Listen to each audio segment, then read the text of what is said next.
እህታችን ሌይላ ኑር ሰቦ ከ14 ዓመት የእስር ቤት ቆይታ በኋላ በዚህ ሰሞን ወደ ሀገሯ በረራ እንደምታደርግ ብስራቶች እየተሰሙ ነው። ከመጀመሪያ በሌይላ ኑር ሰቦ ጉዳይ ገንዘባችሁን፣ ጊዜያችሁን፣ እንቅልፋችሁን፣ ሰዓታችሁን ለሰዋችሁ በሙሉ እንኳን ደስ ያላችሁ፣ እንኳን ደስ ያለን። ይሄ የእናንተ ውጤት ነው። ከዚህ በላይ ደግሞ ከእናት ከአባቷ ጋር ከቤተሰቦቿ ጋር ተገናኝታ ለቅሷቸው በደስታ ሲቀየር በእልልታ ሲቀየር ለማየት ያብቃን። ሆኖም ግን ያሁኑ ሰኞ ነው ወደ ሀገር የምትገባው የሚሉ ነገሮች ነው እየተሰሙ ያሉት። እኔ ግን ቤተሰቦቿን ለማጣራት ሞክሬ ነበረ።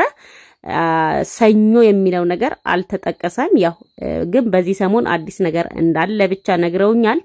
ለማንኛውም እንኳን ደስ ያላችሁ፣ እንኳን ደስ ያለን።